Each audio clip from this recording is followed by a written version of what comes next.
Hola, cinéfilo. Hace algún tiempo, no tan largo, recibimos en el programa a Rosa María Rodríguez, productora y directora cubana, que en esa oportunidad nos comentaba sobre uno de los proyectos más interesantes que en relación al séptimo arte se gesta desde la isla.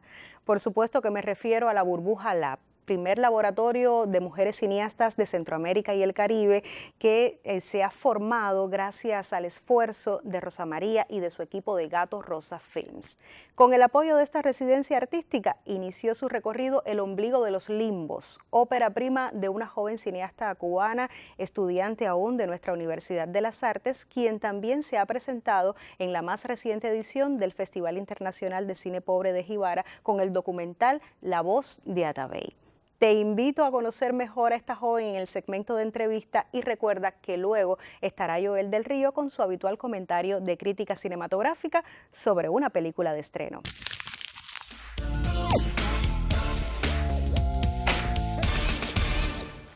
Buenas noches, queridos amigos de Te Invito al Cine. Hoy tenemos un extraño privilegio en este programa. Creo que es la primera vez que contamos con alguien que todavía no ha egresado de las aulas como cineasta, realizadora en este caso, pero eso de nuestra parte va a tener el mismo tratamiento que si estuviera llegando de recibir la Palma de Oro en Cannes, que le estamos desde ahora mismo deseando que en algún momento la gane.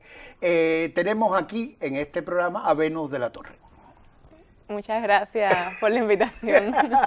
Ella está estudiando en FANCA, a punto de egresar ya. Sí. El nombre de esa escuela, no está de más repetirlo, es exactamente Facultad de Arte de los Medios de Comunicación Audiovisuales. ¿Lo habré dicho bien? Sí, sí. Espero me perdonen si lo dije mal, porque yo doy clases ya hace muchos años. Es imperdonable que diga mal el nombre de la escuela. Y allí, entre los muchos estudiantes que he tenido, ha estado Venus, una buena estudiante en su año, que nos va a estar contando de los varios cortometrajes que ha hecho y de cuál ha sido su experiencia en FANCA hasta lo último que ha estado participando en el Festival de Jibara con un corto documental. Pero hay tiempo para hablar de todo eso, Venus. Primero, ¿cómo llegaste a la idea de querer ser cineasta? ¿Tú tenías una carrera previa o estabas estudiando en otra cosa? No. A ver, ¿cómo fue la historia? Yo vengo del preuniversitario. ¿Tú entraste directo del pre en la escuela? Sí. En FANCA, quiero decir. Sí. Vengo del pre, pero siempre he querido ser actriz. Y estuve vinculada por la cosa actriz. Sí, sí. De hecho, eres actriz todavía, es decir, Sí. sigues siendo. Sí, no de formación, pero he estado en grupos de teatro independiente y así. Y bueno, empecé en la radio como locutora en la emisora local de Jaruco. Soy jaruqueña. Y bueno, Sí, tienes una voz preciosa. todo empezó por ahí. Me preparé para hacer las pruebas en FANCA y bueno, el camino. ¿Entraste de la primera? Sí, sí. Con buen promedio, seguro. Más o menos, fue complejo. Sí, las pruebas son muy difíciles, muy difíciles. Se los digo que soy también como jurado de esas pruebas. ¿Yo te examiné a ti también entonces? No. No, en aquel tiempo no. Lo conocía cuando estuvo dando clases. Cuando ya estábamos dando clases. Entonces, en FANCA existe un proceso que tú nos puedes explicar. ¿Cuándo te enfrentaste a tu primera realización? Bueno, fue de golpe en el corto de 1 minuto. Fue mi primera experiencia como directora y también como actriz frente a las cámaras, ¿no? Ahí conté con... ¿Qué propósito tiene el corto de 1 minuto? Para explicárselo a los televidentes, no tienen por qué saberlo. Bueno, el corto de 1 minuto es como validar que estás en la carrera. En el lugar donde tienes que estar. Sí, exacto. Y que lo que has aprendido hasta el momento lo puedes llevar a la práctica. Pero... ¿Se hace en segundo año? En primer año. En primer año. En primer año de la carrera. En nuestro caso fue bastante como prematuro, ¿no? Porque veníamos después de la pandemia, fue prácticamente... Sí, ustedes fueron el grupo de la pandemia, sí, que fue muy afectado. Fueron 6 meses online y después llegar y enfrentarse como a los 4 meses al corto de 1 minuto. ¿Tú te sentías preparada? No del todo, realmente, porque antes habíamos tenido ejercicios de experimentación con Eduardo Emil, pero fue uno solo y creo que fue muy prematuro. El corto de 1 minuto debe ser narrativo. Sí. ¿El tuyo era narrativo? El mío tenía una narrativa no lineal. No lineal, vamos a decir. Sí. Porque sé que te interesa esa narrativa no lineal. ¿Por qué decidiste hacerla así? ¿Por qué te interesa esta variante no lineal de la narrativa? Bueno, No lineal quiere decir no cronológica en tu caso. sí, no cronológica.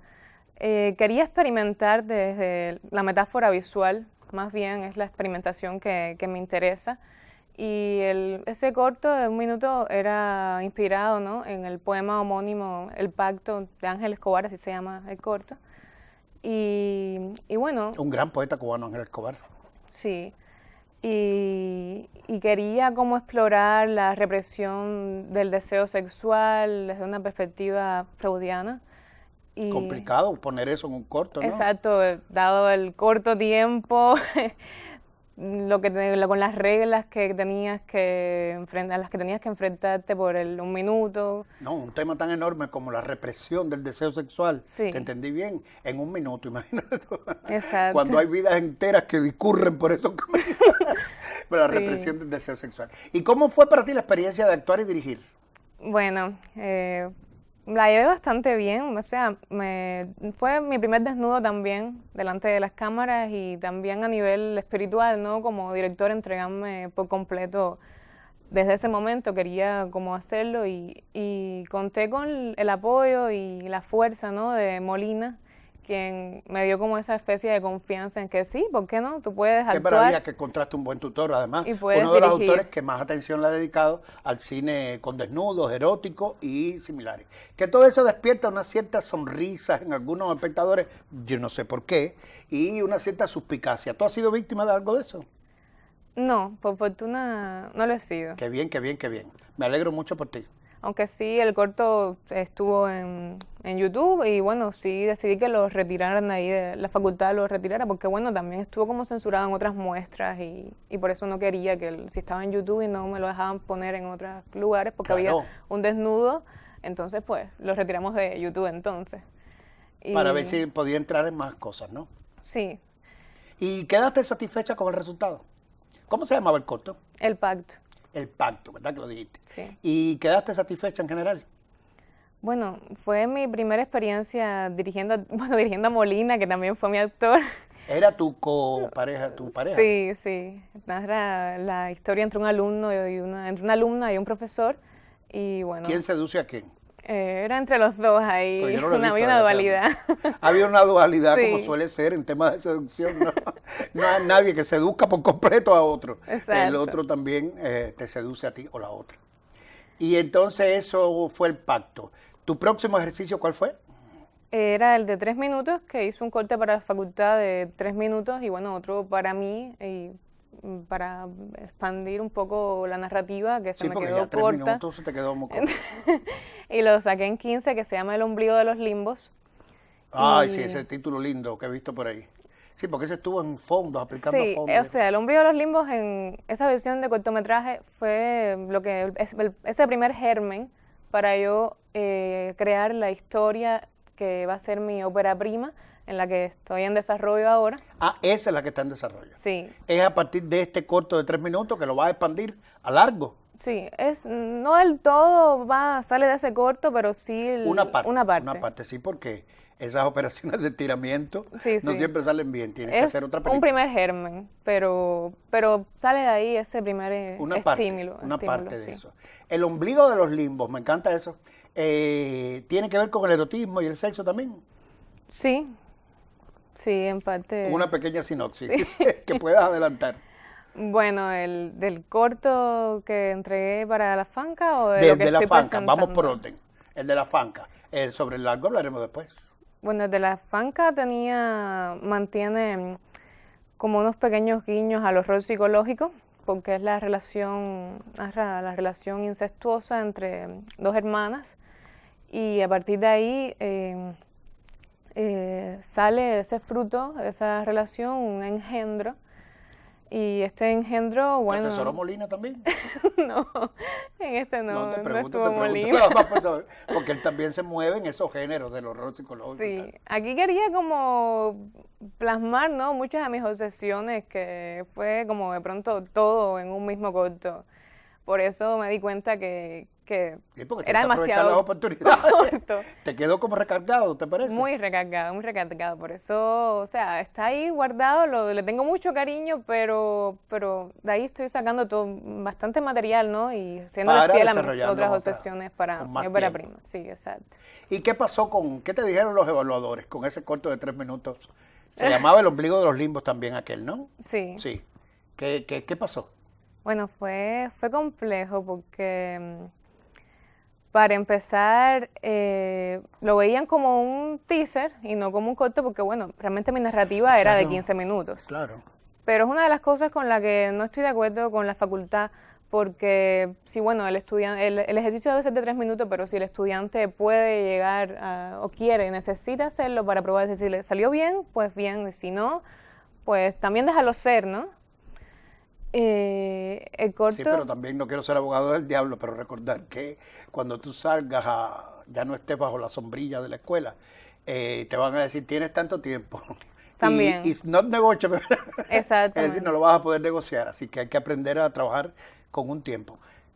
Te digo, es uno de los argumentos que ellos pueden tener. Yo también pienso que habría que dejarlos volar.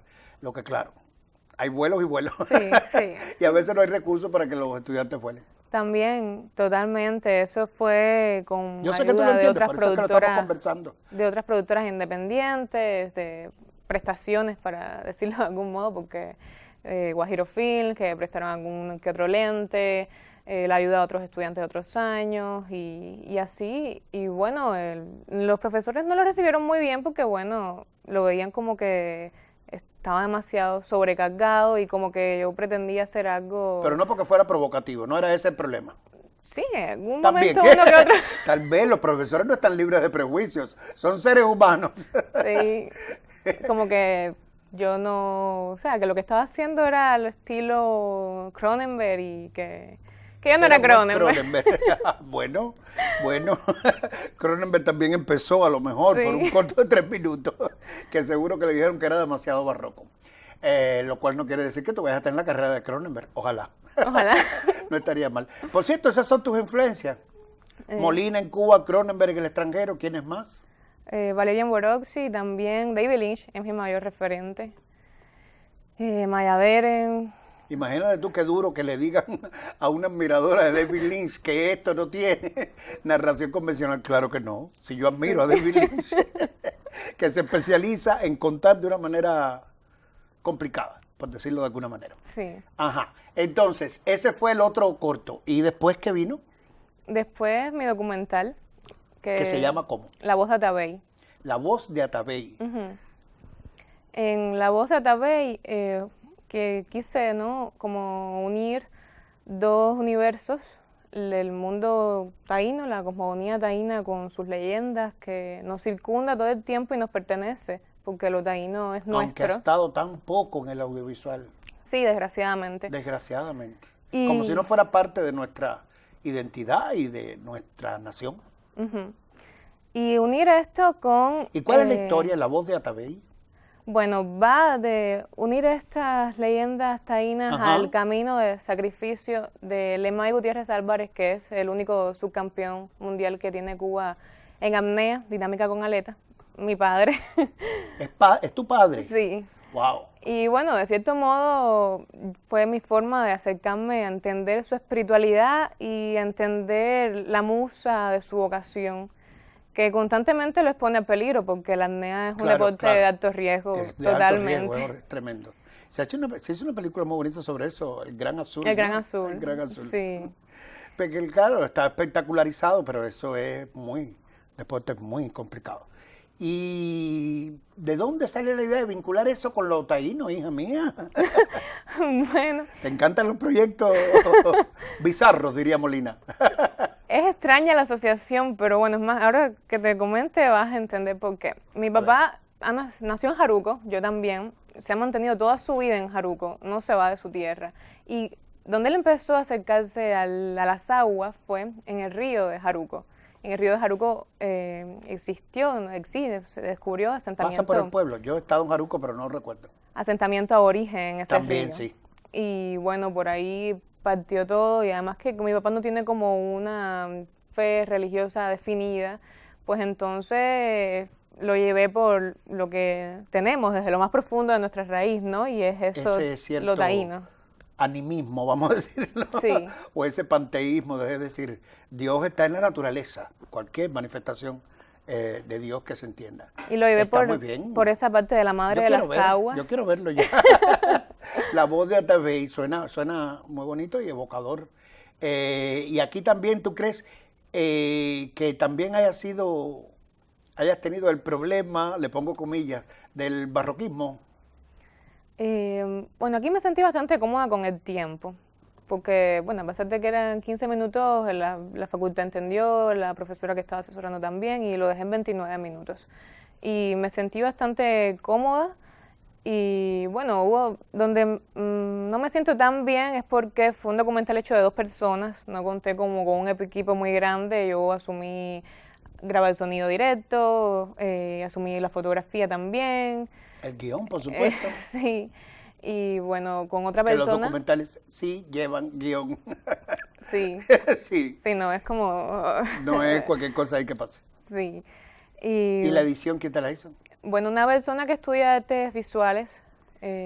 Porque tenía esa tendencia también hacia el videoarte, la metáfora visual y tal. Más bien Menos, por cuestión tal de vez. recursos, por eso fue que, bueno, lo asumió esta persona, que estaba como muy vinculada con la historia y fue quien me ayudó también en la parte de la producción, porque, bueno, tenía que irme a Jaruco, filmar allá todo, filmar con mi familia, que también es como una de las cosas por la que le tengo tanto cariño al documental, por lo intimista que era. Claro, claro. Es Y de a la vez autora. estaba. Puro cine de autora. Si tú supieras el gusto que me da decir eso, pues siempre se dice de autores masculinos, porque tú sabes que predominan, pues el documental de Venus de la Torre es un documental de autora. Oye, y me preocupa esto, por eso quiero insistir en la pregunta, que me aclares. El documental es más bien clásico, es decir, tú renuncias a ese poder tuyo de la metáfora visual y de la narrativa no lineal.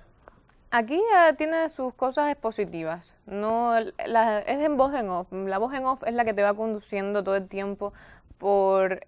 Es más normal. Sí, por este universo de lo taíno, mientras el otro personaje habla de su relación con el agua. El personaje principal, que es Lemay Gutiérrez, habla de su relación con el agua. Y bueno, la voz en off es la que te va llevando a que es esa el agua como entidad femenina, como Atabey, que lo lleva a él a seguir y seguir y seguir. ¿Por qué me dices como escondiendo. Atabey? ¿Cuál es el significado de Atabey? Atabey es la madre de las aguas. Ah, ya.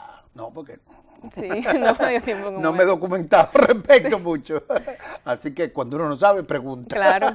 a alguien que ya estudió el tema. Atabey es la diosa taína, madre de las aguas. Y bueno, Por eso es la voz de Atabey Sí. y el deslumbramiento con las aguas que tiene el personaje. O la relación tan estrecha.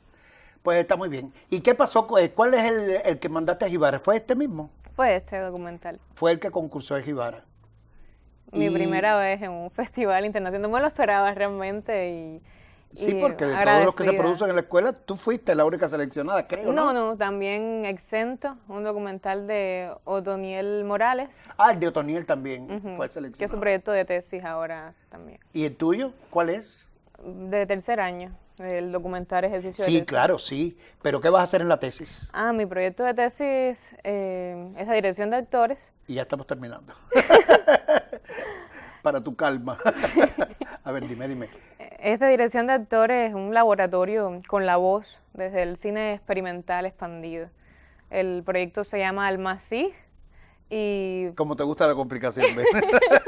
Y a mí junto contigo. Claro, el cine cubano está precisado de complejidad, de complicación, de vanguardismo. Sí, Y tú eso parece que eso le vas a tratamos. aportar tu pequeña dosis. ¿Se va a llamar cómo? Almacig, que significa en árabe el Mesías. Pero bueno, va ¿Y de... es un largo documental? No. No, es corto. Corto todavía, Sí, claro, sí. no puedes hacerlo largo aunque quisieras. No. Y va a ser tu tesis de graduación. Sí, es mi tesis. Para eso fue lo que me estuviste pidiendo colaboración hace poco. Sí. Cuenta con ella, claro que sí.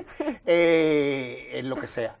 Y serás bienvenida a este sistema del audiovisual cubano, donde se necesita tanto, una mirada femenina una mirada compleja. Y tú le suministras las dos cosas, imagínate tú, en un solo paquete. Sí. Gracias por haber venido, amor mío. No, gracias a ti. Y qué bien estar cerca tuyo un rato más. Y nosotros el viernes que viene estaremos juntos de nuevo. Recientemente pasó por nuestras salas una jornada de cine ruso, exactamente de cine ruso y soviético, que no es la misma cosa, como usted bien sabe, y eso sí no pienso explicarlo en este programa. El caso es que dentro de esa semana habían 3 flamantes copias restauradas de él, que está conceptuado como el más grande director ruso y soviético de todos los tiempos, con perdón de Sergei Eisenstein. Se trata de Andrei Tarkovsky. En la jornada se incluyeron su segunda película, Andrei Rublev, también Solaris, que es una película de ciencia ficción, de la ciencia ficción soviética, que era muy importante en la literatura y en el cine también, y estaba también Stalker, que fue la última película que Tarkovsky logró hacer en la Unión Soviética. Después se exilió en Italia e hizo allá Nostalgia y El Sacrificio en Suecia. ¿Por qué estamos destacando el cine de Tarkovsky? Porque es lo mejor que se puede poner como ejemplo del llamado cine de autor moderno. Y particularmente estas películas que se incluyeron en la jornada así lo evidencian, así lo muestran. Stalker es una película que se puede ver una enorme cantidad de veces una vez que usted le coge el punto a una fábula que está concebida completamente en términos filosóficos más que meramente narrativos. Aunque el argumento parece de cine de aventuras, hay 3 personas que van a penetrar en una zona vedada, misteriosa, a la cual no es posible acceder, y en esa zona es posible que se cumplan los deseos de quienes allí accedan. Hasta ahí la línea general de la sinopsis de Stalker. Lo que pasa después y durante todo ese recorrido narrativo es algo que hay que ver, porque una película de Tarkovsky no se puede contar. Simplemente no se puede, porque es una experiencia visual y sonora demasiado poderosa como para ser resumida en una sinopsis. El final de Stalker está conceptuado como uno de los más impresionantes de la historia del cine. Regresa el Stalker. El Stalker es el protagonista de la película, así se llama también, y es no más que una guía, un ser que se supone es de otra dimensión, o que se dedica a hacerle el bien a los otros, en un sentido que es concomitante con lo cristiano, pero que va también un poco más allá, tal vez. El caso es que él se dedica simplemente a guiar a todas las personas que deciden arriesgarse para llegar a la zona. Es decir, arriesgarse para que los demás cumplan sus deseos. Y lo que pasa, si ellos logran cumplirlo o no, si no se lo voy a contar, para eso tiene que ver la película. Y respecto a este final que le mencionaba, ya regresó el Stalker de la excursión, está de nuevo en su casa, una casa derruida. Muy cerca pasa un tren y se estremece toda la casa, lo cual no le impide dormir al pobre hombre. Y está la mujer que confiesa a la cámara lo difícil que es. El papel de la mujer está encargada a una actriz enorme como Alisa Friedrich, una de las grandes actrices del cine soviético, y ella cuenta a la cámara lo difícil que resulta ser la esposa de alguien que se dedica simplemente a hacerle el bien a los demás. Y entonces llega el final impresionante de Stalker. Hay una niña que es su hija, que es la hija de este ser excepcional, pero que está discapacitada. La muchacha está sentada delante de una ventana y detrás de una mesa. Ella está leyendo un poema, y mientras, en una atmósfera muy apacible, pero muy pobre al mismo tiempo. Ella lee el poema y se pone a jugar distraídamente con unos vasos que están encima de la mesa, mientras la cámara retrocede muy lentamente. El tema es que juega con los vasos con la vista, es decir, la muchachita, aunque es discapacitada, tiene poderes telequinéticos. Y es aquí donde está el final simbólico de Stalker, que tanto se ha comentado y tratado de interpretar qué cosa nos quiere decir Tarkovsky con ese final tan famoso de la historia del cine. También se escucha de fondo la 9ª Sinfonía de Beethoven, mientras la niña con la vista mueve aquellos vasos, uno lo deja caer y el otro lo lleva justo hasta el borde. Tal vez, y es mi interpretación personal, y no puedo desplayarme en este sentido, se trata de que en el medio más miserable, más sencillo o más pobre, puede habitar, y de hecho habita muchas veces la joya de la esperanza, de la fe y la posibilidad de cumplir a fondo con todos nuestros talentos y todas nuestras virtudes. Bueno, esa es también la facultad que tienen las grandes películas y las grandes escenas de las grandes películas, que pueden tener muchas interpretaciones, como las ha tenido este final de Stalker, que por suerte ha vuelto a las salas de Cuba para encandilar a los pocos espectadores y fanáticos con que cuenta este cineasta, porque a veces, desgraciadamente, las grandes películas tienen pocos admiradores. Por eso quisimos traerla aquí, para que usted la conozca, para que conozca que existe Stalker, Tarkovsky, y si lo conoce ya, que se reafirme en esa especie de secta que existe con todos los admiradores de este realizador. Te invito al cine, por supuesto, a ver Stalker, a ver las películas de Tarkovsky o cualquier otra que sea valiosa y que uno pueda recomendar en este espacio. Nos complace muchísimo haber contado hoy en el programa con la presencia de Venus de la Torre, de quien estamos seguros continuaremos escuchando en los próximos años gracias a nuevas películas y su peculiar mirada de cineasta y mujer. A ti, cinéfilo, te propongo encontrarnos el próximo viernes en la noche, siempre por la señal del canal educativo. No faltes, así me das la oportunidad de decirte una vez más, te invito al cine.